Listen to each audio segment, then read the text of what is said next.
So guys, it's your boy Dominic and this is Gigabyte NYC, and today I'm here to talk about a burning issue in the gig economy.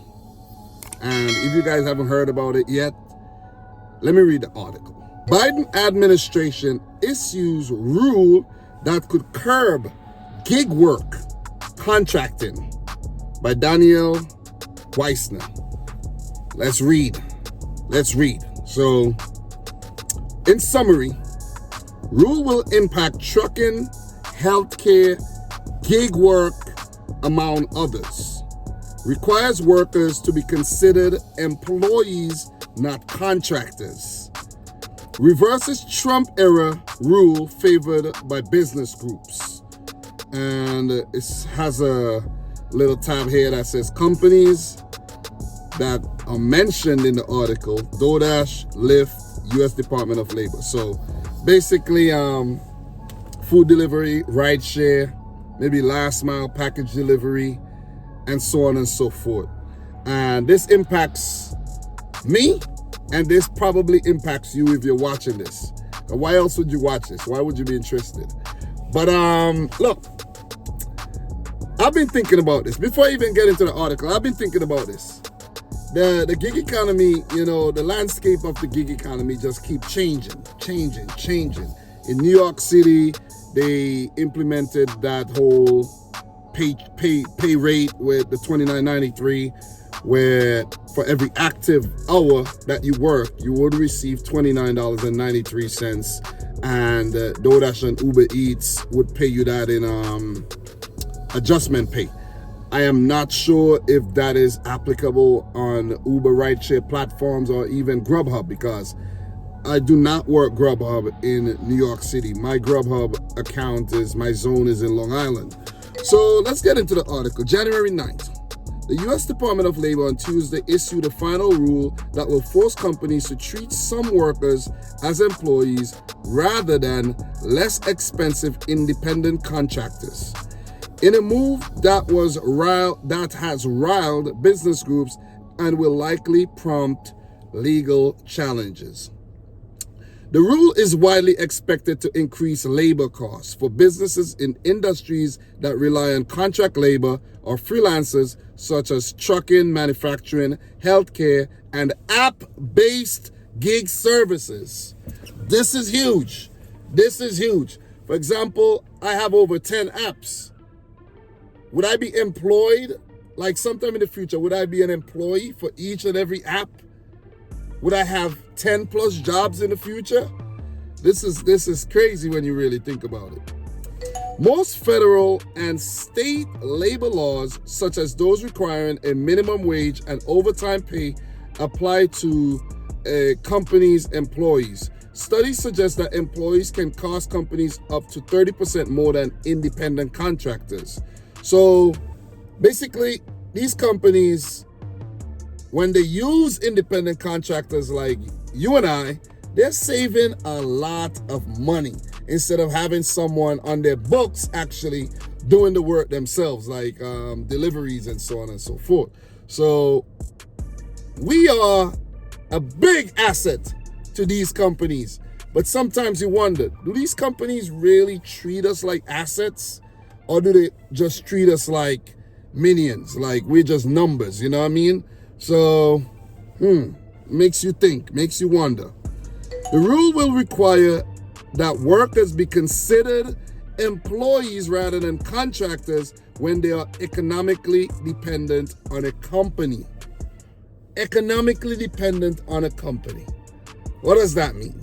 Maybe they're going to explain it, but I'm just trying to, understand what's going on. Maybe if you put in a certain amount of hours on the app or work a certain amount of hours for that companies as a contractor, then you will be considered an employee. But if you fall under the threshold, you probably won't be an employee. I don't know. But let's find out. It replaces a Trump administration regulation favored by business groups that said workers who own their own businesses or are free to work for competing companies can be treated as contractors. So basically, you could work for anybody. You could work for this company, you could work for their competitor, you could work for their other competitor, and not just an employee, because an employee probably can't work for this company and its competitor. You see what I mean? So it's very beneficial to the companies so that the work could actually get done. So I don't know if this is a good thing. It can be a good thing though. I don't want to be an employee. The new rule adopts a standard that courts have used for years to determine the proper classification of workers. That standard looks at several factors, including the degree of control companies exercise over workers and whether the work performed is an integral part of a company's business. The Labor Department said it does not expect the rule to lead many companies, let alone entire industries, to reclassify workers, but it will enable more effective enforcement against businesses that purposely misclassify workers to save money, the agency said in the rule. So I get what they're saying though. I get what they're saying. So it could be pros and cons. Like, for example, let's say if Home Depot is using, let's say, contractors like ourselves via, an app, Roadie or whatever, they save a lot of money. But if we work directly with Home Depot, like as an employee, like they employ us, you go, you present, hey, what you're capable of doing, your vehicle, whatnot, and you're just doing Home Depot deliveries all day. And they pay you a certain rate according to, how many deliveries you do or whatever. Maybe you'll make more money. You see? I'm just saying. I'm just putting it out there. So I continue. It does not go as far as wage laws in California and other states that place even greater limitations on independent contracting. So this probably has been going on, in other states, like, to a certain extent. So, yeah. Business groups and Republican lawmakers strongly criticized the rule on Tuesday, saying it will cause millions of workers to lose opportunities to earn money and would create confusion that will spur costly litigation. U.S. Senator Bill Cassidy, a Republican from Louisiana, said in a statement that he would introduce a resolution to repeal the rule. Cassidy said the rule will bolster labor unions' efforts to increase their membership, as independent contractors and freelancers cannot join unions. So the rule is set to take effect on March 11th. This is nuts. Acting U.S. Labor Secretary Julie Su, during a call with reporters on Monday, said the misclassification of workers as contractors rather than employees particularly harms low-income workers who would benefit the most from legal protections such as minimum wage and unemployment insurance. A century of labor protections for working people is premised on the employer-employee relationship, Su said. Worker advocates and some Democrat officials praised the rule, saying it was necessary to ensure basic protection for workers. But the thing is, who's asking for all this? Who's asking for this? Are we asking for this? Are we as gig workers, freelancers, independent contractors asking for this? That's the biggest question here. Who asked for this? Did I ask for this? Did you ask for this? Did your buddies ask for this? Because I like it the way it is. I really do like it the way it is, because I don't want to be working for Home Depot. I don't want to be working for Walmart. You see what I mean? I want to be able to just, after I deliver one item, I could go home, I could, use the bathroom, I could, hang out with my wife a bit. Not going to get into any details, but I want to be able to do that. I want to be able to do these things. I can't even talk right now. I don't want to be on the clock. That's why I love doing gig work. I love doing deliveries, because I can say, I'm not working today. You see what I mean? If you're employed, you better clock in or they're going to let you go.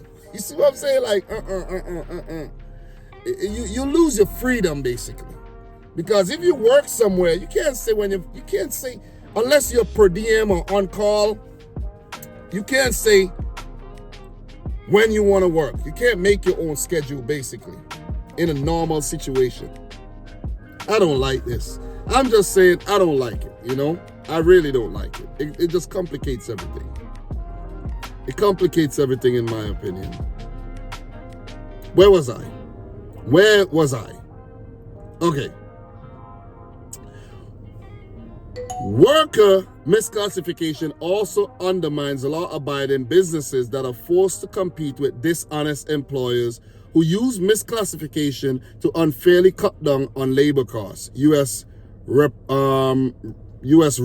Bobby Scott, a Democrat from Virginia, said in a statement. But hear me out, right? If one company chooses to use employees to carry out their deliveries, and another company chooses to use freelancers, independent contractors, or gig workers to carry out their deliveries, what is wrong with that? What is wrong with that? It just means that that company, company B, who's using the independent contractors are saving more money. And company A, who are using employees, are actually spending more money. Employee benefits, unemployment insurance, you name it. Consistent wages. You see, you name it. While company B would just freelance and, you just have gig workers like myself pick up the items. It's less reliable, but it's proven to be effective. If you get my gist. Nobody asked for these things. These lawmakers and these politicians and the Democrats, the government who's in charge right now, they just come up with things and say, hey, man, these companies are not paying enough taxes, and they kind of like, kind of slipping through the cracks, trying to beat the system. Let's switch up a few things in order to squeeze more taxes out of these businesses. I'm just saying. That's what I'm getting from this. Guys, let me know. I don't want to get too political or anything, but, I don't know if it's just me, but I've never voted, so I'm not really going to be too opinionated on, a lot of things. But I've noticed every time the Democrats go in power, things just, it's like, pieces of excrement just keep, start hitting the fans. I don't know. I'm just saying. Recession, inflation, a bunch of stupid rules and regulation and laws. I'm just saying that nobody asked for. I'm just putting it out there, man. You know what I mean? I'm just putting it out there. So I continue, just to finish off the article.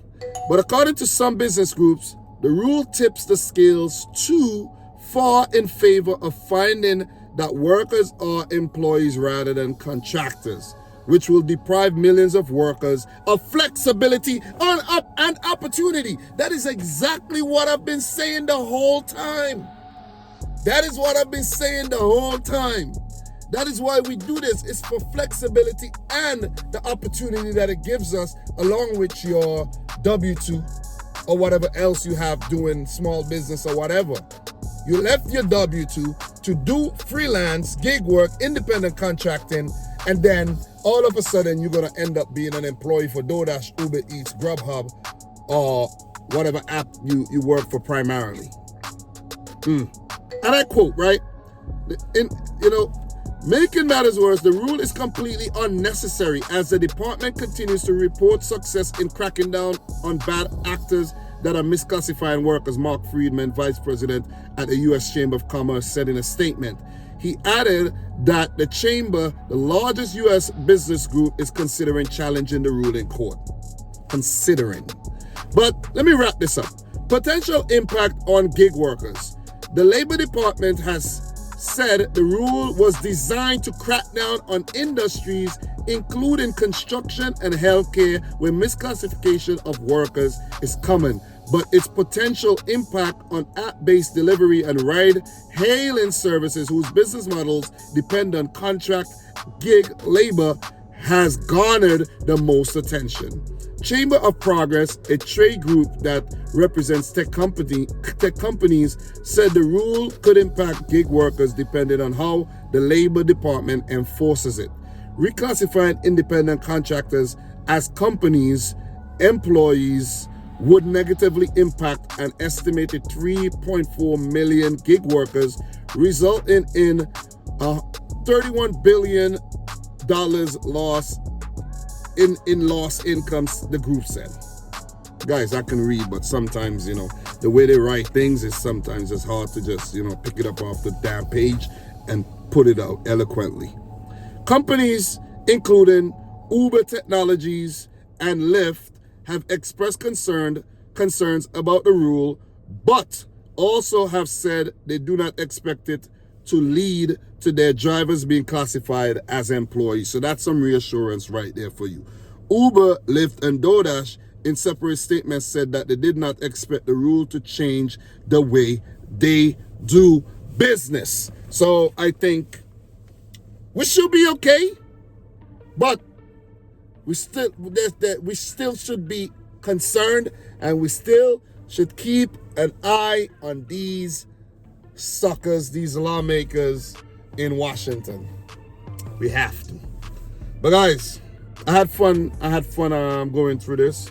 I've been seeing people talking about this floating around, and I figured, let me talk about it. Let me put it in the segment of my I have on the channel called Gig Economics. So I'm just saying, I don't want to be an employee for none of these companies. I want to stay an independent contractor. You see what I mean? And basically, I want things to remain. I don't like change, man. I'm a creature of habit. I don't like this changing and the switching around. Things are going to change gradually. I could work with that, but I could work and adapt, to all of that. But to just make these drastic changes, I'm not for it. I'm not with it. But guys, let me know your thoughts down below. Let me know if you think this rule would affect gig workers and the app-based companies like Uber, Lyft, Freight, Roadie, Doordash, Grubhub, so on and so forth. Let me know. I don't think it will. It can't. It would destroy the gig economy. Literally destroy it. But guys, I'm your boy Dominic. This is Gigabyte NYC. Subscribe to the channel if you do like the video if you haven't yet done so. And until my next one, thanks for watching. Peace out. Godspeed. Talk to you soon.